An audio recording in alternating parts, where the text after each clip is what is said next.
All right, we're starting our 2024 conference previews with MACtion. And unfortunately, this is my lowest rated conference for the 2024 college football season. And I don't feel like it should be a surprise that they're the lowest rated conference with the amount of constant turnover with the rosters, the lack of recruiting resources, etc. One thing MACtion does have going for it, though, is the fact that there was only one coaching change after the 2023 season, and that was only because Buffalo's coach Mo Lingus took a co-DC job at Alabama. There was not a single coach fired, despite only 3 of the coaches having 500 or better overall records at their schools. Now, before we get into it, you guys know what to do. Like the video, subscribe to the channel, and subscribe to the podcast, because I also do shows on the pod that you won't be able to get on YouTube. And of course, jump in the comments, tell me your thoughts on these teams, who you think is going to win the conference, etc. If you want to keep up with my bonus content during the season, stats, projections, picks as I make them, bonus podcasts, etc., sign up at bettingcfb.com. It's $5 a month or $50 for the year. Now, for each of these conference previews, I'm going to give you 3 reasons why each team might go over their win total, 3 of why they might go under, and I'll give you the number of projected wins from my numbers. So, let's dive in. All right, the Akron Zips, win total 3.5, odds of plus 100, even money to go over. That's implied probability of exactly 50%. And minus 122 to go under. That is 54.95% implied probability to go under. So the under is the favorite here. Reasons why Akron might go over their win total. Number 1, Joe Moorhead's offensive expertise could finally click this year, especially with the addition of veteran Cal transfer quarterback Ben Finley, who brings, experience and potential stability to the quarterback position. Number 2, the defense showed significant improvement last season. They ranked 37th in rushing success rate allowed, and with key players like defensive end C.J. Nunley IV and linebackers Ontavius Fish and Brian McCoy returning, the unit could keep the Zips competitive in close games. The transfer additions, including promising players like, Oregon transfer Damon David and Michigan State transfer running back Jordan Simmons, they might inject much-needed talent and depth into the roster, potentially leading to a few unexpected wins. Now for some reasons why Akron might not go over their win total. The offense faces major challenges. They've got to replace key players, including the leading passer, 2 leading rushers, 3 leading receivers, and 3 starting linemen, which could lead to significant struggles in offensive production. The secondary is a major question mark, with the loss of 5 of last year's top 6 defensive backs, which could result in vulnerabilities against strong passing offenses in the MAC. And then number 3, Akron's non-con schedule is brutal. It includes matchups against Rutgers, Ohio State, South Carolina. That's 3 losses right off the bat. It makes it difficult to gain any kind of momentum or confidence, really, and that could lead to another disappointing season. I've got them rated at number 132 nationally. Their conference rating is number 12. That's dead last. Projected wins are 3.7, so slightly over the win total. I've got them as a projected favorite in 1 game. I've got 5 toss-up games. Their odds to win the conference are 100-1. So, if you can get to 4 wins, I'd feel pretty good about Moorhead being back for another year. Next up, the Ball State Cardinals. Win total 4.5. Odds of plus 152 to go over. That's implied probability of 39.68%. And minus 188 to go under. So that is certainly the favorite there. Implied probability of just over 65% on it. It's for reasons that Ball State might go over their win total. The offensive line's continuity with 5 returning starters. They could provide a solid foundation for the quarterback, Keil Kelly, to lead a rejuvenated offense, especially with new weapons like slot receiver Keon Magwood and Eastern Illinois transfer Justin Bowick. Despite losing key defensive personnel, the team's core players, such as linebacker Keontae Newsome, they offer leadership and experience that could help integrate the new additions and maintain a competitive defense. In the number 3, head coach Mike New, he has shown the ability to adapt and improve, as evidenced by the Cardinals' strong finish last season and a softer non-con schedule compared to other MAC teams that might offer early wins and some momentum. Now, as far as reasons Ball State might not go over, the defense is in a precarious position with significant turnover, including the loss of coordinator Tyler Stockton and a majority of starters, which could lead to a substantial regression from last year's performance. The Cardinals face a grueling early schedule with 5 of their first 6 games on the road where they're likely to be underdogs, making it difficult to build any kind of confidence or secure any wins. And then, of course, the offensive struggles from last season might persist, especially with the departure of key players like, the top running back Cooper, leaving the team to really rely heavily on unproven talents and new transfers to fill in critical roles. I've got them rated nationally number 116. Conference rating is actually number 9. Projected wins, I've got them at 4.56, which is slightly over. I've got them projected favorite in 3 games, and I've got, 8 toss-up games here. Their odds to win the conference, 30-1. So, I don't feel great about that, but, you look at it, we'll see. We'll see. The Bowling Green Falcons, win total 6.5, odds of plus 104 to go over. That's implied probability of 49%, and minus 132 to go under. Now, that is implied probability of close to 57%. So the under is certainly the favorite. Reasons why Bowling Green might go over: the experienced core, including the quarterback Connor Bazelak and 4 returning offensive linemen, that provides a solid foundation for the offense, which also boasts explosive players like running back Terrion Stewart and the tight end Harold Fannin Jr. Number 2, the defense, despite some losses, remains formidable with a senior-laden line and standout players like corner Jordan Oladokun, I hope I said that right, and NIU transfer safety C.J. Brown, who can continue the aggressive, turnover-heavy play that ranked them first nationally in takeaways last year. With a favorable schedule this season potentially favored in up to 8 games, Bowling Green is pretty well positioned to build on last year's success and push for a higher win total. Honestly, it makes a strong case for a MAC title run this year. They've improved every single season under Scott Loeffler. We'll talk about the schedule here in just a minute. Reasons that they might not go over the win total: the offense's reliance on big plays and its vulnerability to negative ones. That could lead to inconsistency, especially if injuries affect key players like, Bazelak or Stewart. And Stewart actually missed spring practice. So, defensive losses, including key contributors like 10-sack edge rusher Cassius Howell, might lead to regression in their ability to pressure the quarterback and cover the secondary, potentially exposing them to some big plays. They do have tough non-conference games against Penn State and Texas A&M, along with the pressure to perform in, close conference games, because there's going to be a lot of those. That could make it challenging for them to get to the win total and maintain, any kind of momentum throughout the season. I've got them nationally rated number 92 and number 3 in the MAC. I don't like the schedule. I do like that there is a bye week between Penn State and Texas A&M. Kind of wish they had those byes in the conference schedule. I've got them projected at 6.37 wins, so that's actually under the 6.5. But I'm pretty bullish on the odds for them to win the conference at plus 650. I've got them favored in the 8 games here, as you can see on the screen. But I'm showing them having 8 toss-ups. So that's a lot of one-score games there. As you see, the yellow there, Old Dominion, they're favored by less than 5 points. Akron, I've got them favored by just under a touchdown. Northern Illinois, at home, I've got them favored by less than 3. Toledo, I've got them an underdog of 3. These are all really close games. But Bowling Green, I got high hopes for Loeffler's bunch this year. The Buffalo Bulls, their win total is 4.5, odds of minus 142 to go over. That is just under 59% probability, and plus 116 to go under. That is implied probability of 46.3%.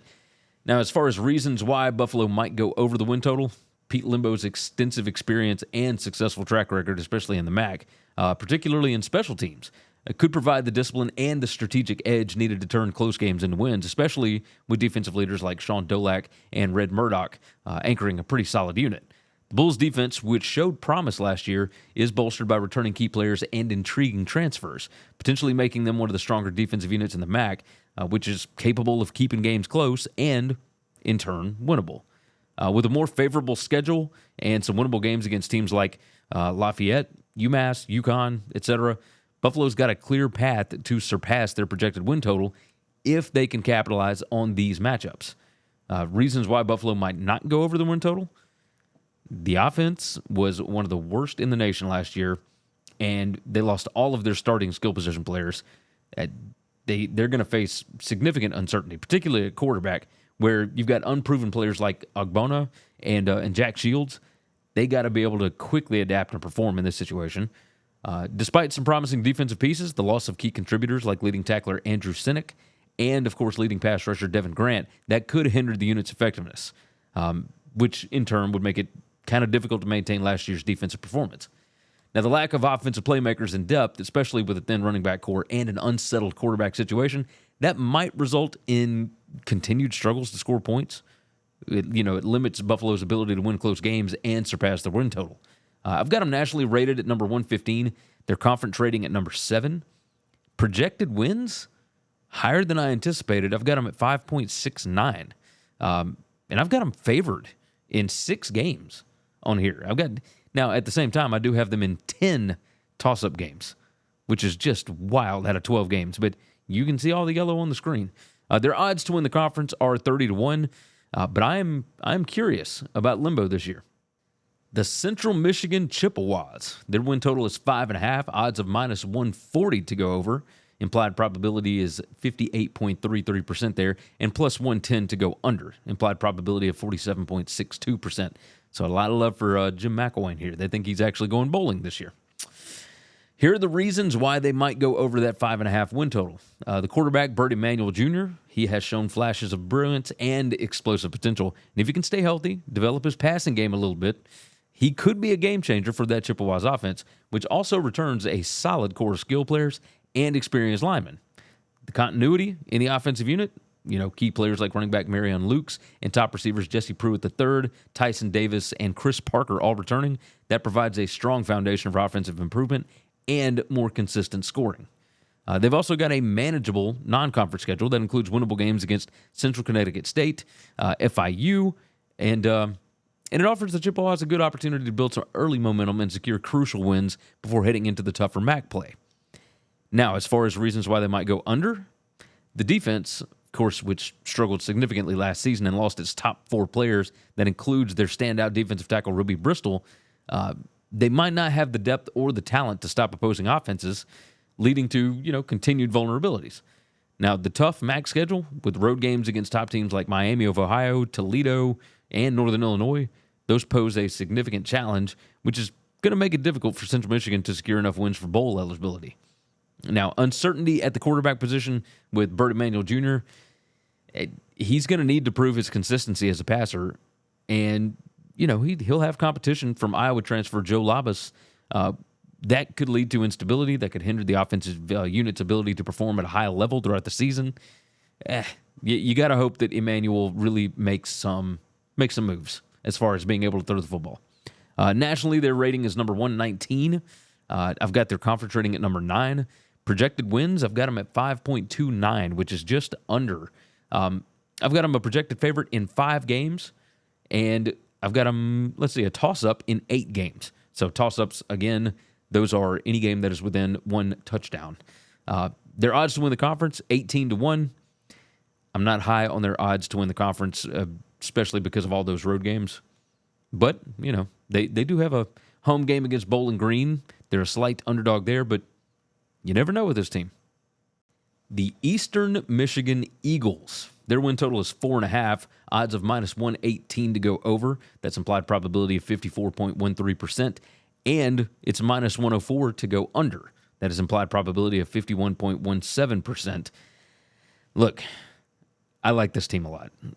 Here's reasons why they might go over their win total. All right, you've got an influx of experienced transfers. That includes the quarterback Cole Snyder from Buffalo, and you got running back Delbert Mims III from NC State. They're going to bring a much-needed boost to that offense, potentially addressing last season's struggles and providing the team with a fresh start because they were putrid on offense last year. I'm talking rough.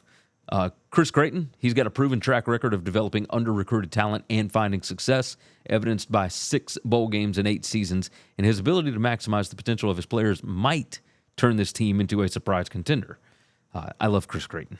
Love him. And then third, the defense, which finished 67th in defensive SP plus last year. They retained key players like Justin Jefferson and, of course, the tackle Peyton Price. And the addition of experienced transfers and JUCO players could help maintain or even improve their defensive performance. His teams always fight hard. Chris Creighton's teams always fight. They always find ways to win ball games. I don't expect it to be any different this year, but here's some of the reasons why they might not go over the 4.5 win total. The offense was among the worst in the nation last year. I mentioned it. They were putrid. Number 130 in offensive SP+. And this year they've got significant turnover.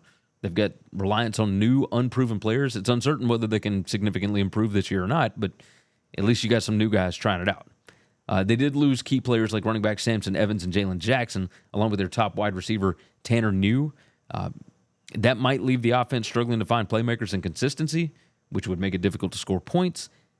But at the same time, it's not like they did a lot of that last year. So, despite Creighton's success, the team's low returning production, and the challenging MAC schedule, which includes road games against tough opponents for them, like UMass to start out the season, and of course Washington in game number 2, that could result in a regression and maybe prevent them from reaching a bowl game. I wouldn't expect them to beat Washington anyway, but still. I've got their national rating at number 120. Conference rating is number 10.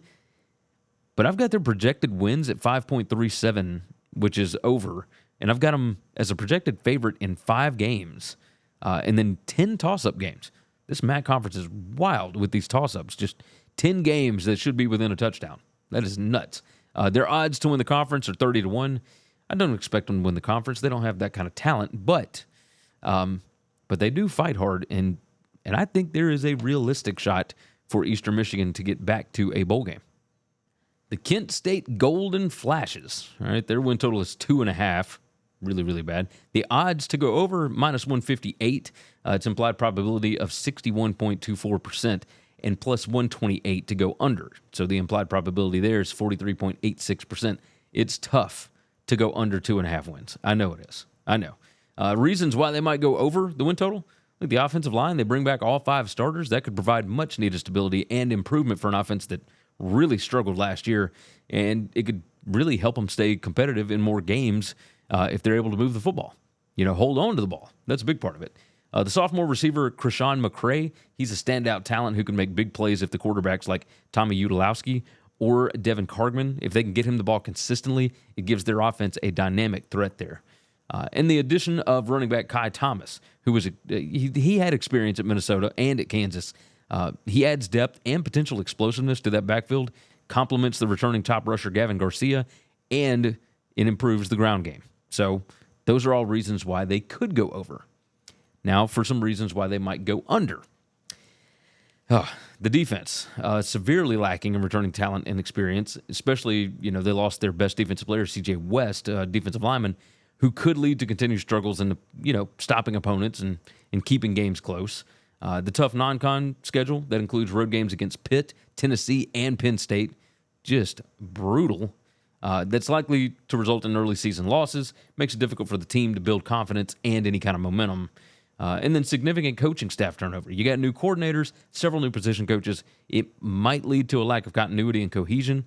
That would hinder the team's ability to improve from last year's dismal performance, but at the same time, might be bad. Like, it might be good that they've got new guys. It might be bad that they didn't have any continuity. We'll see. Their rating nationally is number 131. Conference rating is 11. Their projected wins are 3.29, which is over here. I've got them a projected favorite in 2 games, which is shocking. I've got them a favorite over Akron at home. I've got them a favorite over St. Francis FCS school. And I've got them in 5 toss-up games, which is more than they had last year. Their odds to win the conference are the same as Akron's. It's 100-1. They ain't going to win the conference, but maybe you see them grab 3 wins. Maybe. And that would certainly go over the 2.5, which is why it is the favorite there. Last year's MAC champions, the Miami, Ohio Redhawks.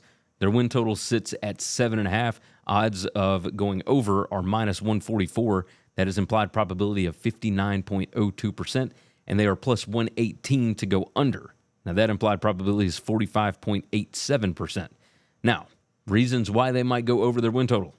The defense, standout unit. It returns a majority of the defensive line and all primary linebackers, anchored by stars like defensive end Brian Ugwu, and, of course, the linebacker, everybody knows this guy, Matthew Salopek, which should help keep them competitive in every single game.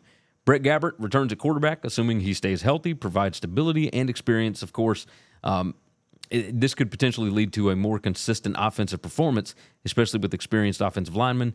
And, of course, you got key targets like Cade McDonald and Javon Tracy. Now, despite losing some key players to transfers, the team does retain a solid core. They've got continuity in the coaching staff. Chuck Martin is awesome, and that should contribute to a strong, cohesive performance throughout the season.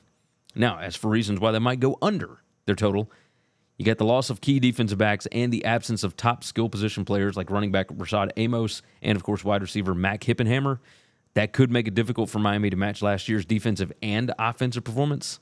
Gabbert's injury history is certainly a concern, and you don't have the reliable backup like Avion Smith now. The team's offensive capabilities could be severely compromised if he gets hurt again. Not that they weren't severely hurt when he got injured last year, but they still found a way to win that championship. Of course, the early season schedule is challenging. You got games against Northwestern, Cincinnati, and Notre Dame. So 0-3 start, potentially. That could lead to a rough start. Makes it harder to gain momentum and confidence for the rest of the season. But, I mean, they got Cincy at home. They beat Cincy last year. It's not out of the realm of possibilities. I've got them a slight favorite in the game. So, that's the way it goes. Their rating nationally, number 77. Highest in the conference. Number 1 in the MAC. Projected wins, I've actually got them at 7.42, which is slightly under their 7.5 win total. I've got them as a favorite in 9 games. And I've got them in 8 toss-ups, though. You got to play on the road at Toledo. You got to play at Eastern Michigan. You got to play at Ball State and at Bowling Green. I'd probably go under... because say you're going to lose to Northwestern and Notre Dame. Do you lose 3 MAC games or 3 MAC games between Cincinnati and Toledo and Bowling Green or Northern Illinois at home? Or, I mean, any other number of these could be a loss. I don't expect Miami of Ohio to just continue to run through the MAC like they did last year. The Northern Illinois Huskies, NIU, Coach Thomas Hammock. I've had quite the history with this fan base.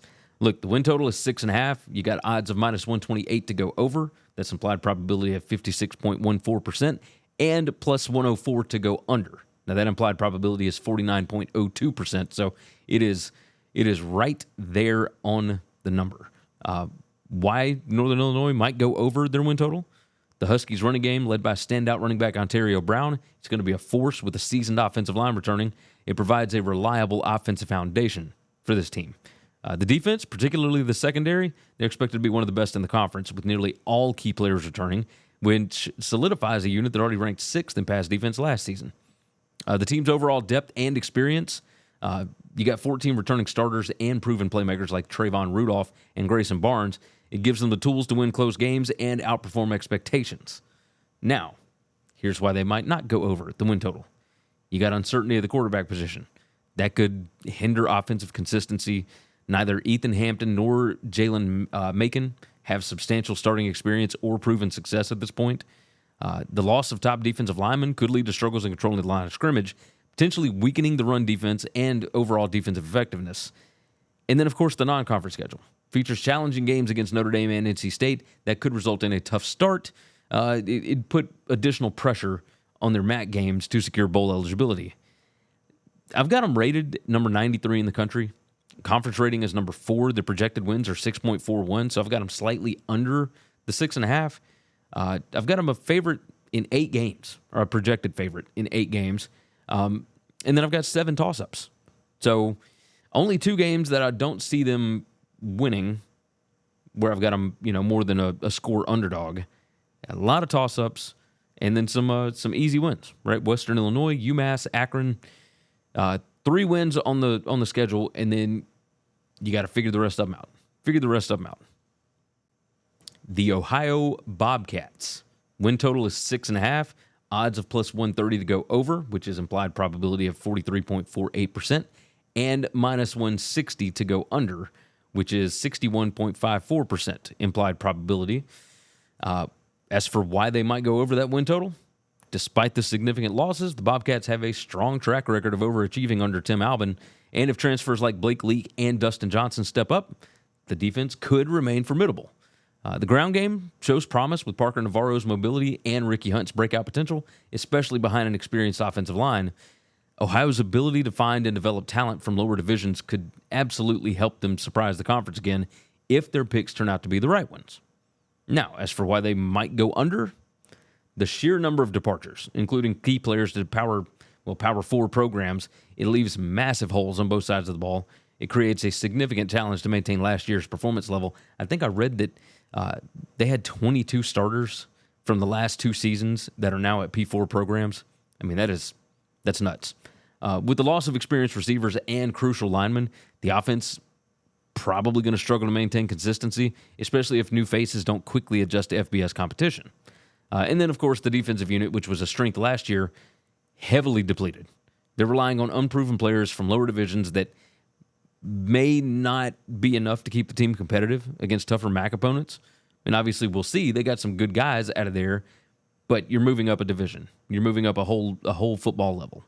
We'll see what that looks like. I've got them nationally rated at number 108. Conference rating is number 5. Projected wins, I've got them at 6.22, which is under the 6.5, which is what's favored. I've got them 6 games as projected favorites, but not a bunch that are like guaranteed wins, right? Their odds to win the conference are 9-1. I've got them in 8 toss-up games. The only 2 that I see that are surefire wins are Morgan State and Akron at home. Other than that, everything else is kind of iffy. So I think the under is probably strongly in play here. All right, we got 2 more teams here. The Toledo Rockets. Win total is 8.5. Odds of plus 136 to go over. That's implied probability of 42.37%. And it's minus 168 to go under. Implied probability 42.74%. Now, 3 reasons why they might go over their win total. Their defense, which has been improving dramatically under Vince Karras. It is likely to remain solid despite key departures with new talent and, of course, returning players like Darius Alexander stepping up. Now, the Rockets boast one of the best receiving cores in the MAC. You got Jawan Newton, you got Junior Vandross III, and Anthony Torres providing ample targets for Tucker Gleason. Jason Candle, number 3 here, his recruiting success has brought in the best class in 20 years that ensures a high talent level that should keep them competitive in most games. Now, as for why they might go under, the loss of the quarterback DeQuan Finn and, of course, running back Penny Boone, along with the entire starting offensive line, that's massive gaps that are going to take some time to fill. Despite their defensive strengths, the departure of top players like Kenyon Mitchell and Judge Culpepper, Mitchell, of course, first-round draft pick last year, that could lead to regression in defensive performance. And, of course, if you've watched this show or watched the Bet US show for any amount of time, you know that we like to point out that Toledo has a history of underperforming in crucial games. And now you've got a lack of returning production, which is bottom 15 nationally, that suggests potential struggles in maintaining last year's success. Their national rating, I've got them at number 88. The conference rating is number 5. And then, no, their conference rating is number 2. I'm sorry. Projected wins, I've got them at 7.84, which is under here. I've got them a projected favorite in 9 games, and I've got them in 9 toss-up games. Their odds to win the conference, pretty good, plus 280. I don't feel good about Toledo this year. I'll go ahead and tell you that. And, of course, the last team in the MAC, because we're doing alphabetical order, the Western Michigan Broncos. Their win total set at 6.5. They've got odds of minus 115 to go over. That is 53.49% implied probability. And minus 105 to go under, which is implied probability of 51.22%. Very low VIG there. Very low VIG. Now, as for why Western Michigan might go over their win total, you got 16 returning starters. That includes their leading passer, Hayden Wolf. You got your rusher, Jalen Buckley, and the receiver, Kenneth Womack. Western Michigan boasts one of the most experienced rosters in the MAC, really in the country. Number 2, the influx of talented transfers, particularly from Power 4 schools. They strengthen key positions. They could lead to significant improvement on both sides of the ball. And then finally, Lance Taylor's team showed flashes of offensive potential last season. And, with the addition of experienced coordinators Walt Bell and Scott Power, they could finally click consistently. But, of course, you heard those names there. Here's why they might not go over their win total. The Broncos struggled last season. They went 4-8. They ranked number 121 in SP+. That indicates that experience alone might not be enough to turn things around. There just might not be enough talent on the roster. Then, of course, new coordinators, Walt Bell and Scott Power, despite their experience, because they've been around for a while, they have not coordinated successful units recently. I think that is the nicest way to possibly put that. And that could hinder Western Michigan's development. The challenging start to the schedule, you got games against Wisconsin and Ohio State to start things off. That might lead to big early losses. It could impact team morale. It could impact momentum. We'll see. I mean, they got games at Wisconsin, at Ohio State, at Marshall, at Ball State in the first 5 games. That is rough. Nationally, I've got them rated number 111. Conference rating, I've got them number 6. Their projected wins are 6.33, so I've got them going under, but just barely. I've got them a projected favorite in 4 games. I've got 7 toss-ups here. So 7 games that should be within 1 score. But I do have them 3 gimme wins, which is Bethune-Cookman, and I've got them more than a touchdown favorite over Akron and Kent State at home. Their odds to win the conference are 7.5 to 1. I don't like those odds. I'm not a fan of that. But I think Western Michigan could be okay, but I think you guys know how I feel about Walt Bell at this point if you've watched this for any amount of time. As far as the conference title game, I'm going just a hair off the beaten path. Give me Bowling Green and Northern Illinois in that conference championship game. That's my number 3 and number 4 power-rated teams. I will take Bowling Green to win the MAC title this year. All right, let's go ahead and wrap this up. Like the video, subscribe to the channel and the pod. And, of course, if you want to help the channel keep growing, become a member over at bettingcfb.com. For Winning Cures Everything, God bless college football, and we will see you on the next one. Thanks for listening to Winning Cures Everything. Make sure and follow me on Twitter at GaryWCE. If you want to toss in a question, you can email me, Gary@winningcureseverything.com. Make sure and hit that subscribe button, and we'll see you next time.